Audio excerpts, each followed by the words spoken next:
This is the ESPN Aussie Hoops Hour podcast. Kane, Pitman, and the number one newsbreaker in Australia, Olgun Uluc, back for another season. NBL 25 is back. Round one is in the books. HoopsFest is in the books as well. And there was plenty of storylines to come from that first round of NBL action. We're going to break it all down. And as always, Olgs, we want to get to some housekeeping first. And you've made it back to Melbourne. It's fantastic to see you, my friend. Thanks, man. It's been really long. I realized I'd been out of my home for like 3 weeks. I went to the Blitz, did 9-10 days of the Blitz. Went to Brisbane for a little bit in between because I didn't want to come home. Was in Brisbane for a bit. Went to a Bullets practice all the way to Perth. I did not realize that Brisbane to Perth is a 5.5 hour flight. I think that might be the longest flight in Australia. The idea of flying 5.5 hours and not being in a different country is the most triggering thing in the world. If I'm going to be on a plane for 5.5 hours, put me in Singapore or Bali or something. But yeah, got to Perth, did that. That was enjoyable. Again, everyone's there. I think that's like the thing that I cherish most. Everyone in one spot. And then, yeah, finally got home late last night and still a bit tired, still a bit jet lagged, but we'll be okay. Trucking on as always. And not everyone wants to go to Singapore, though. We might talk about that a little bit later in the podcast. And I did see you last week in a lovely suite at HoopsFest. So, yeah, while you've got every player and all the big hitters there, my man Olgun Uluc still gets the suite as well, which we love to see. We need to look after you. We want to say at the start, this is a new season for us. We know we've been doing this podcast for a number of years now, and we appreciate the support. So if you get a chance, whether you're watching on YouTube or the podcast channel of your choice, follow, subscribe, do all those things, and get involved in the comments in YouTube or on social media. Hit us up and get involved in the show. Another programming note, Nothing But Net, Aussie Hoops, every Thursday night on ESPN. It airs multiple times. So look up wherever you are in Australia or New Zealand, and you'll be able to find Nothing But Net, Aussie Hoops. I'm hosting that show. Olgun is bringing the news headlines. Ryan Brockhoff is going to eventually be in studio with us right throughout the season as well. And we've got all players, a rotating cast, so it's going to be really fun. Anything in Aussie Hoops on ESPN Thursday night. So make sure you go and check that out. So the Hoops Fest, as we get rolling, Olgs, I think that this is definitely an event that caters to those that are there in person. So I've obviously spoke to you. I've spoke to a number of people there.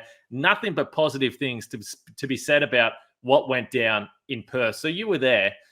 Would you say that this was an absolute home run success? There's work to be done. What are some of your smaller takeaways from what you've seen over the last few days? Yeah, absolute home runs that's not it. I thought it was largely successful. I think the idea of it works. The feel that I got was that this was a late addition to this this yearly roster.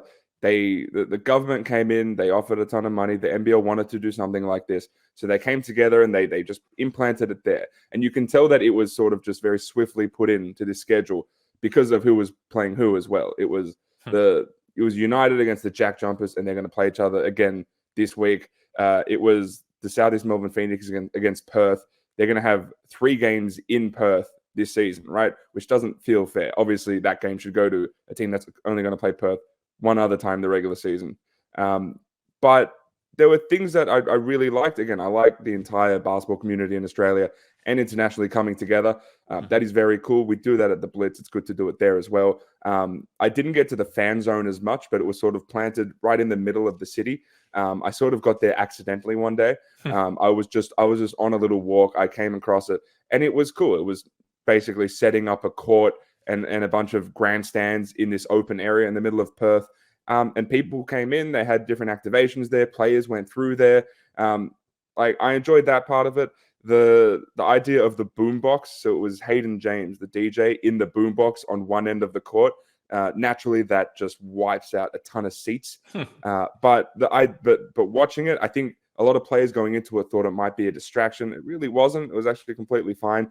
And then when games finished, what would happen is, we would go into the press conferences, right? We would do our job, right? Because we're journalists. We would come out of the press conference room back onto the court to collect our things. By the time the press conferences were done, the entire arena had been blacked out, and it was just a rave at that point. It was just Hayden James and a bunch of spectators just raving it. So look, largely a success. I think they could. I think they could tweak the location. Perth was great, but the idea of doing it on one end of the country as opposed to somewhere where I think a lot of people can travel to was maybe something that is maybe not ideal. I know that WA government wants to do it again. I know the NBL wants to do it in Perth again. But I think that's something that they should consider doing it somewhere else. And maybe obviously just doing it somewhere different every season. And then also just having it in the middle of the season. I don't like the idea of having the Blitz straight into HoopsFest. I think for a lot of fans, they had to pick which one they had to go to, right? They couldn't go to both, right? A lot of people can't do that. They had to pick one or the other. And it was a week before school holidays as well. So there are a lot of different things that they could tweak here, but I think the idea of it is something that can work, and it's just like a little tweaks here and there. Yeah, totally agree. So, and I also do think, and I can come at this from the experience of being as a fan to the AFL version of this, the gather round. And I've heard some people say that at home they don't really like the idea, but me personally being there as a fan, I loved it. Everyone's there, the players are there, the teams are there, the events around the city. So I can imagine in person, this was really, really cool. The one thing that I would say is the timing. I totally agree that starting the season with this does not feel right to me, because I'm just coming at this as purely as a TV viewer. So this is very different. And I don't think it takes away from the success of the weekend. But I'm sitting down and I'm like, all right, we got Melbourne and Tassie. These two teams hate each other. This should be a game where the atmosphere is through the roof. This should be awesome. And I'm sitting there 5 minutes into the game. And you mentioned the DJ. Great job. But it just felt like it was a party. There was no real atmosphere from the fans because it was mostly neutral supporters. Even something as small as the ball made it feel like kind of exhibition-y, and it felt like I was watching a preseason game. I'm like, this should be one of the absolute biggest games on the schedule to start your season. You come into the broadcast with all the promo of what just went down 172 days ago, and then I felt like I was watching a preseason game. So outside of the Perth Wildcats game, just as a TV product, I just thought it was very underwhelming in terms of you didn't have the atmosphere and the excitement of what you have round one. Now, you will have that this week, as you said, when Melbourne and Tassie do play this week. But I think you want to hit the ground running with home fans, atmosphere. And then I think you have this festival maybe break up the season. I actually like this a little bit more than the old NBL Cup. And then you can have something in the middle of the season, perhaps around that December, January time where people are on school holidays as well. So overwhelming success. But that was just one little thing as I was watching that. I felt a bit deflated watching that Melbourne-Tassie game. Yeah, two things. The only other game outside of the Perth one and this is my first time watching the Perth Wildcats play in RSA Arena. I had never seen it before. It wasn't the usual Perth Wildcats game experience. It was, I think the NBL took over the game experience, right? So the scoreboard was NBL run. The entire, every activation was NBL run, right? And I think the Wildcats wanted to just do their normal game day, but it was HoopsFest. Everyone had to be sort of uniform.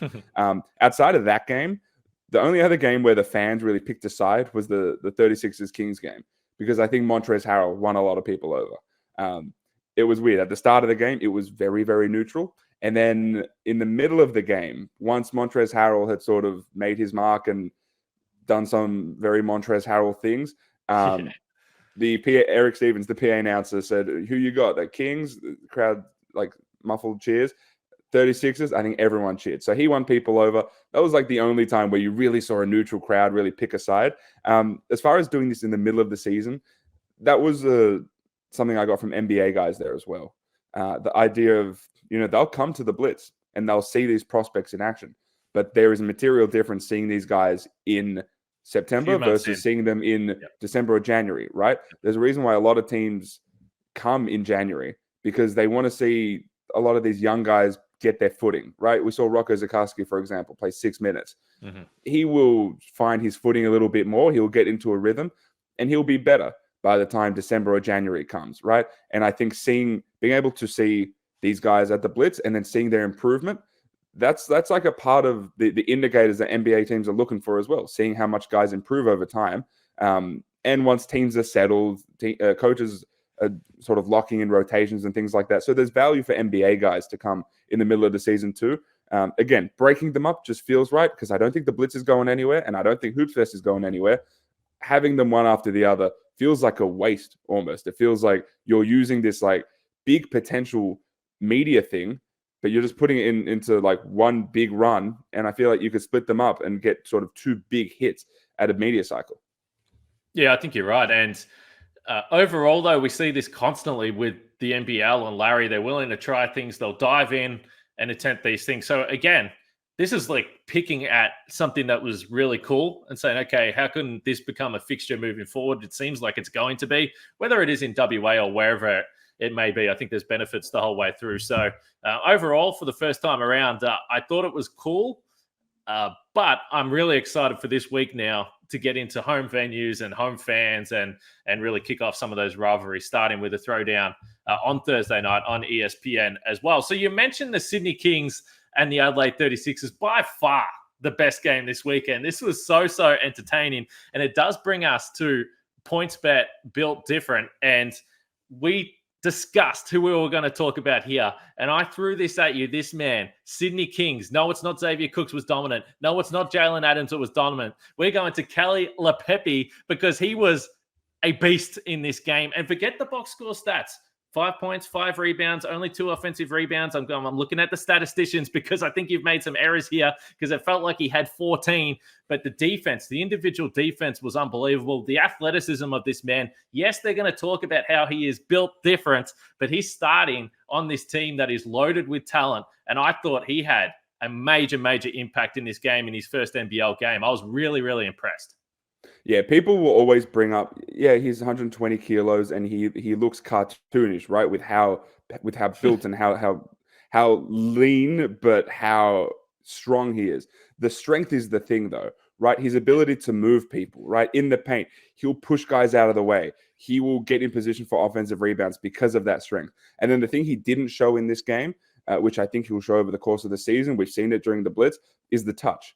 Right? He is a good three-point shooter. They trust him to shoot that shot. There's touch around the rim. It's the reason why he can play next to Xavier Cooks is not just because of his versatility defensively, but the touch offensively. Mm-hmm. And so playing next to a creator like Xavier Cooks, being the guy who does the dirty work for this team, and letting Cam Oliver, this really talented scorer, come off the bench, having Kelly LePepe as a rookie who's going to make an impact on both ends, huge bonus for this Kings team. And I'm excited for people to see beyond what he is, which is this built, strong guy.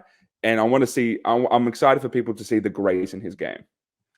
Yeah, so impressive from the rookie. The Kings get the win, perhaps as we expected. We'll continue to talk about that game right throughout the show. But that is PointsBet built different. What are you really gambling with? For free and confidential support, call the number on the screen or visit the website. Let's keep rolling with the Sydney Kings. I mentioned this already. This was the most entertaining game. And yeah, maybe it would have had a bit of added spice there. And you mentioned Eric, the court announcer. He's probably putting off Sydney Kings fans because they're like, why are you even calling the names of the Adelaide 36ers? But this was high quality basketball. And I thought it was fascinating because the Adelaide 36ers, I know there was a lot of hype about that team, but that is a team that I am very cautiously watching because I think there's a lot of factors that are coming together here that maybe don't fit the best, and maybe there is some potential for some frustration the longer the season goes. But I thought they were really impressive, especially when they dropped down 16 points in the first quarter. They had the deficit there. They were able to fight their way back. What stood out to you? Because there was plenty of talking points.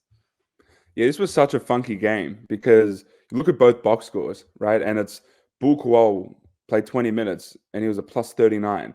You look at Isaiah Liafa playing like 18 minutes and he was like a minus 30, right? And the same was on the other end. You see Isaac Humphries was like a minus 30 and Montrezl Harrell was a plus 20. DJ was a minus 20.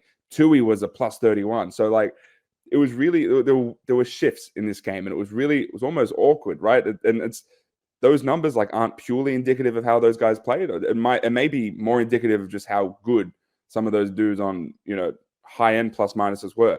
What was intriguing in this one was I think the 36ers are talented, right? And they're gonna be able to get you in spurts. I want to focus on the Kings because I'm going into the game and I go into this season thinking they are built to be this incredible defensive team with the personnel they have. They should be so good. And over the course of the preseason and this first game, I don't think they've looked amazing. I think there are definitely some cracks outside of their first game of the Blitz. I think they've looked somewhat vulnerable defensively. And now I trust a Brian Goorjian team to figure it out. I trust the personnel on that team to figure it out. But it still looks like that in stretches they can be on a string and be awesome, but they're still figuring a lot out, right? And I do trust them to get there. What's crazy is I think what they do offensively is so much better than what they do defensively right now.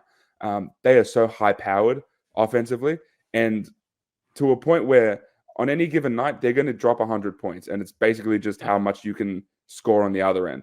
And it's like Jalen Adams is someone who I think we've forgotten about because last season was so-so. But he's an incredible basketball player. He's a top 5 talent in the NBL. Him coming out and dropping the line that he did, no turnovers, that was incredible. And then Xavier Cooks, I just feel safe when he's on the floor. If you're a Kings fan, you just have to feel safe that you know that this guy is going to make an impact. He's going to be reliable. He's going to be effective. And they just have so many weapons that, sure, defensively, I think that they're still iffy, and I think they'll figure it out. But offensively, there's just so much talent there that I don't know how anyone's going to be able to keep up with them. This team knows that they are awesome. And that's what it felt like when I was watching this game, that when they needed to, they're like, all right, we're going to sharpen up for a few possessions here. And they were able to push out the lead again. And that's not taken away from Adelaide because they were better than I expected in game one in terms of having all these new pieces. Harold comes in only a couple of days before the season. So I expect Adelaide will get better as well. And I thought that they were impressive. But this Kings team, I think part of the question for them is how do they stay maybe motivated isn't the right word, but how do they stay engaged for every possession? And it feels like if they do, then they are going to be able to suffocate teams defensively. That's why I wouldn't be too worried about the defense just now. And I'm not saying you are, but I think that the longer the season goes, yes, they'll figure out how they're playing in different lineups together. But once you get down to the back end of the season, as long as they're healthy, they're going to have gears that I don't know that there's too many teams in the league have as well. I found it interesting post-game. I believe you asked Adelaide head coach Mark Wells about the difference in the game or what separated the two teams, and he did point to the three-point shooting. And really it was the three-point attempts because both teams knocked down 16. Adelaide shot 61% from the outside. So it felt like their three-point shooting was keeping them in the game as well, even if they didn't have the same volume. But overall, the Sydney Kings +6 in free throw attempts and +18 in field goal attempts. So they were able to get on the offensive glass with Lepepe and Xavier Cooks, who had 5 offensive rebounds himself. And if you're going to give yourself a chance against this Sydney Kings team, you can't be having those types of deficits. The free throw line's going to be tough because they've got so many guys that can attack, but you can't be -18 in field goal attempts and minus double digits in offensive rebounds. I don't think that it's possible that you can win that game. I agree. 15 turnovers for the 36ers, and a lot of them live ball turnovers. And that's what, and I speak about some of the things the Kings have to figure out defensively. The thing that they have is just like that length. And it's Bull Kowal, it's Alex Tui, it's Xavier Cooks, it's then Cam Oliver when he comes in, it's Kelly Lepepe. They're just so deep when it comes to the size and length and positional versatility they can throw out there. The positional size is crazy, right? You open the game and I'm in the arena, I'm seeing it's Kendrick Davis and Dejan Vasiljevic, right? Both who are sub 6'2", and they're going up against, Jalen Adams, who's probably 6'2" himself, but Alex Tui, who's 6'8", and Bull Kowal, who's 6'6", and it's like the size difference here is extremely noticeable. Now the Kings, and Goorjian mentioned this, they have to figure out what their rotation is. They have to figure out which combinations work because the Isaiah Le'afa minutes were bad, and I think everyone admitted that. Jalen Galloway only played 3 minutes. That's way too little for someone like him, right? McQuatch Malwatch played 10 minutes. I'm very fine getting those 13 minutes and just giving them to Galloway. They're still figuring out who's in their rotation, which combinations work. Their best lineup was what they ended with, and I don't think Gorge made many subs at the end of that game. And it was that Jalen Adams, Bull Kowal, Tui, Cooks, Cam Oliver lineup. Now, starting the game with Kelly makes some sense, right? He's sort of an enforcer. He sets a tone. But when push comes to shove, they know that Cam Oliver has to be on the floor. He gives them that extra piece offensively and even defensively. That closing lineup is probably the best in the league as far as any 5-man group goes. And I wonder if it gets to a point where they just bite that bullet and start Cam Oliver. But I also do like, and I appreciate the idea of Oliver off the bench as sort of a gunner and Kelly starting and setting the tone for this team. But there are a lot of positives to take out of this. Giving up 90-some-odd points probably isn't what the Kings want to be doing, letting the 36ers shoot 50% from the field, 60% from three. That's something that this team wants to figure out and get better at. But boards, turnovers, that was the difference in this one. Yeah, I've got more questions on the Adelaide 36ers that I'm going to get to you.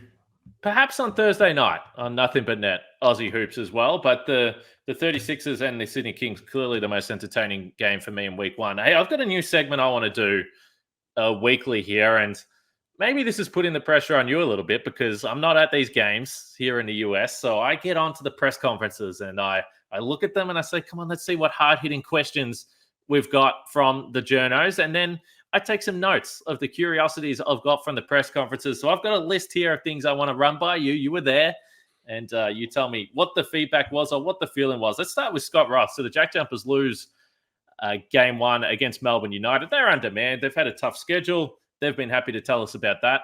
And Scott Roth has come under fire a little bit. I would say he's always can be a little bit prickly, and he can be short and sharp. And, I have been in those press conferences, and he's the type of guy that if you ask a silly question, he's going to let you know that he thinks it was a silly question. He was very short with Joe Healy in a pre-game interview, and I've seen there's been articles about that. Scott Roth, the most likable guy in the league, the friendly face, the guy from Tassie that everyone loves. He's under fire. Is that fair or not? Is what fair? No, Scott Roth has been, as you say, prickly. That's what he's been like all week. Through the Blitz, through HoopsFest. They didn't like that they had to go and play in those Singapore games. I asked the question, did you have a choice to not play in those Intercontinental Cup games? He said no. I spoke with Larry Kesterman after the game. After I spoke to him before one of the games in RSC Arena. And he said, yeah, like the NBL is still the owner of the Jack Jumpers. We want to do things that continue to grow the game of basketball in Australia. And we felt like this is one of the things that we wanted to do. So Scott Roth was right that they didn't have a choice to not play in those games. I don't like the acting a victim. I don't like that at all. If you're going to go out there, try your hardest. And if you lose because of whatever circumstances, just take it on the chin. That's how this works. No one feels sorry for you, unfortunately, right? Go out there, coach your team. If you lose, shake their hand and say they were better than us. The circumstances aren't ideal, but we're doing our best. Don't blame other factors because I don't think that they would appreciate if other teams did that, right? I thought the Jack Jumpers looked largely fine on the court. There were little bits and pieces that made it tough for them. I think it's going to be tough for Milton Doyle and Jordan Crawford to get quality looks, but they went out there, they tried their best, they kept it within single digits. That was a really admirable effort from them. You don't have to play the victim. It's okay.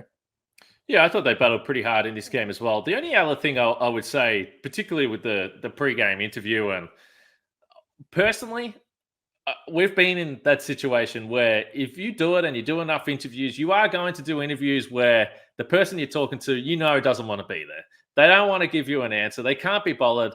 That is just part of it. So I didn't actually think it was such a big deal. Yes, you do expect if you're talking to the guy that won a championship last year and you just ask him about backing up that he might have something nice to say about the team that won the title. So it was surprising for sure, but I definitely wasn't outraged by it. And I've always said, sometimes you go into press conference, they're emotional. It's straight after the game. If you get a coach, because he's not the only one, we can go through the list of coaches that have been short and sharp in press conferences. It's just kind of the nature of the game. So I don't think anyone needs to feel. I don't think anyone needs to feel sorry for us journos, Olgun. Put it that way. No, and look, Joe Healy's a pro, and she did a great job. She was fine, and she will be fine. I don't think people make a big deal of this if Scott Roth hadn't already been acting in this sort of way throughout the Blitz in all of his media opportunities. This was a consistent theme throughout the entire Blitz, and I think people got a bit tired of it. Yep, that's very fair. All right, the next one I've got is Justin Schuler and the Brisbane Bullets. They went down. They were pretty disappointing. They were down by 20-plus points before they made a late rally. Now, some of the words used by Justin Schuler in this press conference, round one, was pathetic, was thrown around. He said that there was a lack of effort from the starters. So you're talking about starters that your best players, some imports that have only just come to the league. I found it very fascinating that he was willing to go to that length because let's face it, this is a Brisbane Bullets team that has had no stability. They haven't been winning anything for years. And you think that you want to build something and you want to build a team. And we just spoke about that man, Scotty Roth. I don't think you would have heard that type of wording from him when he came in for the first time with new imports. I thought it was fascinating. And I think Brisbane's a bit of a watch now to see how they respond because if it doesn't go well in round two, I think that this is a team to really keep an eye on. As soon as that press conference ended, I turned to the people in that room who were going to be filing very quickly. Right, I don't file after every game. Some guys do. I turned to them and I said, "Congrats, guys! You got your line. Yeah, It's it's the great. easiest line in the Great. world, right? It's the easy headline is pathetic Bullets something. This feels like exactly what the Bullets went through last season, Mhm. where the imports were somewhat subpar, the shot quality on the offensive end was somewhat subpar, and it reminds me of their big losses to Melbourne throughout last season. And it felt like Justin Schuler just wanted to hit this early, right? It was around the middle of Well, he last did. season where I think he really put like a rocket up his team and then ultimately benched Chris Smith. I think that there's like a chance that I think Keandre Cook gets benched. Not because he wasn't good. He was maybe one of the standouts of the game, but just to shake things up a little bit, maybe change the combinations out there, see who else works out there. Maybe he benches James Bateman. I don't know. But it seemed like whatever happened last season, maybe there's a bit of PTSD in Justin Schuler's brain right now, where it's, look, we did this in the middle of last season. We made a switch, and that sort of helped us and gave us some momentum. We're not going to get to the midpoint of this season and then think about making that switch. We were down 26 points to a team that a lot of people are considering the worst team in the league, in the New Zealand Breakers. Now, I don't think the Breakers still might be the worst team in the league, but that's a bit of a wake-up call for this Bullets team. So I think Schuler just needed to get that rocket up this team early, and I think he thinks that let's just expedite this process.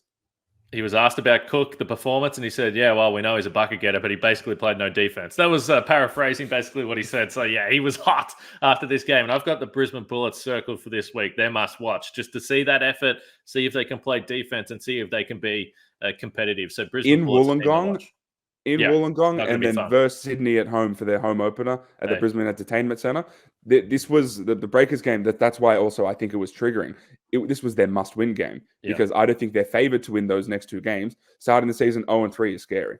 Absolutely. All right, last press conference musing I've got. A favourite of ours, never shy to put his thoughts out into the universe, DJ Vucevic, who, by the way, played really well and hit some crazy shots. But we know that he is aware of things that are said and read, and I don't know whether he'll listen to this, but he was asked about the performance or whatever, and he said, look, I saw there was plenty of tipsters. They all had us losing by 20 plus.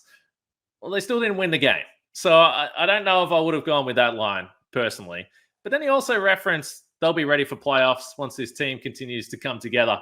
It's interesting. I love it because you got to have confidence. But I already mentioned Brisbane, a team that's had no stability. Adelaide are absolutely a team that we need to watch. What did you make of that? Because I think a big question now that we're going to continue to look at over the next few weeks is Montrezl Harrell. And I don't know whether he wants to stay in the league. I'm sure he wants to get to the NBA. But it is fascinating because he was really good in the opener. Yeah, the 36ers are interesting because we mentioned from the top their talent, right? And that talent, that like core group is enough to get you to a certain point. I don't know if it's enough to sort of lift you into championship glory or to significant playoff success. But it still feels like, and tell me if you disagree with me, it still feels shaky. It doesn't feel stable. And it's a mixture of Kendrick Davis still figuring things out. It's Dejan Vasiljevic and Isaac Humphries not really knowing where their shots are coming from. And then there's Montrezl Harrell. Well, Humphries is the big problem here because DJ did a great job of facilitating. And I do think that if you look at the roster last year, you look at the roster this year, he's the one guy that is trying to get Isaac going. Now, I know DJ does shoot the ball a lot, but he is the one guy that will look for those dump-off passes. He will get 6 or 7 assists per game on this Adelaide team, I believe. But when you have the other guys, so Davis is in there and he was trying to look for his own shot and he really had a really rough first 3 quarters and then got going a little bit. And then Harrell comes in there and he's going to be a guy that's crashing the glass. And then Jarrell Martin's going to be a guy. And it just feels like Isaac is just a body out on the floor. He has to take some responsibility for that. But it feels like they have to get something. They can't get nothing from him all this year. It's been a while now since we really saw Isaac Humphries, what we believe and what we've seen in the past. They've got to find a way to get more from him. Yeah, and I don't know what the answer is because so DJ, for example, DJ went and sort of searched for his own at one point in this game. I think it was in the second quarter, and that really helped this team. Yeah. Isaac can't do that because he needs his guards to get him the ball. Yes. Now, can he make his impact defensively? Does he need to do that better? Should he be a minus 30? Absolutely not. Someone of that caliber absolutely can't have that sort of game. But it's on the guards. It's on Kendrick Davis and Dejan Vucevic, and I think they know this too, right? To get him the ball, because I think that this team is only successful when all of those pieces maximize each other. Right now, it just seems like everyone's maximizing themselves right now. And again, that can get you to a certain point. It's that sort of basketball is not going to beat a Sydney Kings team like this. I don't think it's going to beat a quality NBL team. And I don't think it's sustainable for postseason success. And so this team needs to get more cohesive. Speaking to everyone on that roster, there's trust in Mike Wells as a basketball brain to figure it out. Yeah. Right? There's trust in the individual talent on that team to figure it out. How long it takes is the question. And DJ speaks about it's okay, we'll be ready by the postseason. You got to make the postseason, right? And we know in this league that's really hard to do. The smallest thing can be the difference between you making it and not. Them not losing this game by a lot is a good thing, right? They were down a ton in that first quarter. They brought it back. That's great. Latmayan was great. There are a lot of good pieces here, but it's just the cohesiveness that they need to figure out sooner than later. Yeah, it's interesting, but they are going to be a team that is must watch for me because of the star power, because you're intrigued, because you can see that if they put it together, they are going to be a threat. We saw they were pretty competitive against this Sydney team. So the 36ers, more so than any of the last 4 or 5 years, I feel confident that they're going to be a watchable team in a couple of months' time. We certainly hope so. Anyway, hey, before we wrap this up, and I've got thoughts on the other teams, but we have got Thursday night, nothing but net Aussie hoops, and also we're just easing our way into the season here. We're going to try and keep these podcasts a little more punchier, but it would be wrong of me to ask if you've got any news for us before we wrap this bad boy up.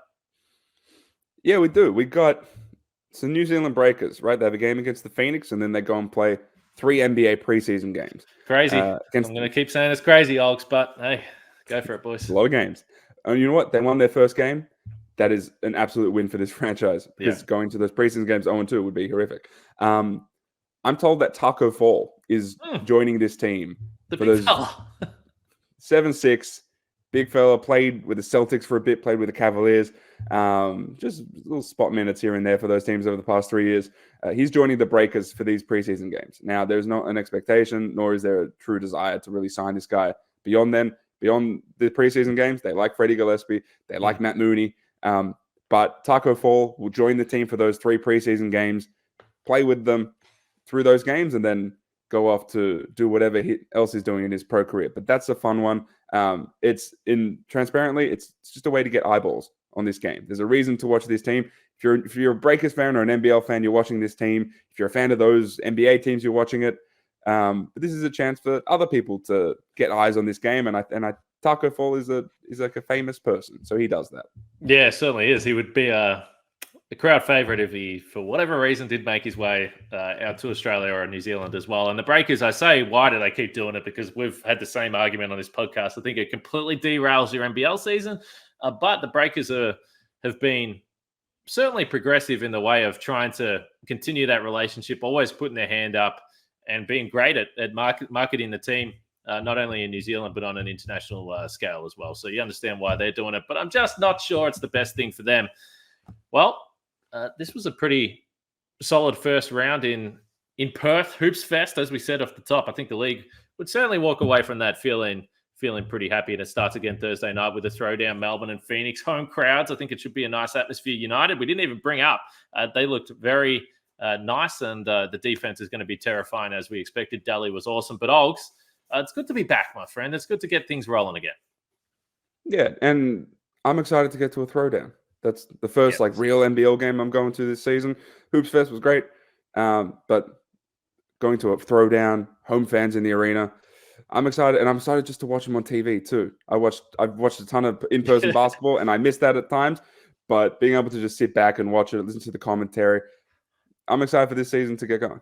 Yeah, commentary was outstanding right across round one. Jack Heverin and the boys were on fire right throughout the weekend. That's going to do it for us today. Like we said at the top, get involved in the show on social media. Hit myself and Olgun up anywhere you can find us there. Watch the show on YouTube and get in the comments and get involved. And don't forget to watch Nothing But Net Aussie Hoops on Thursday night on ESPN or catch up on YouTube as well. We'll be back same time next week. Enjoy round 2 of NBL 25.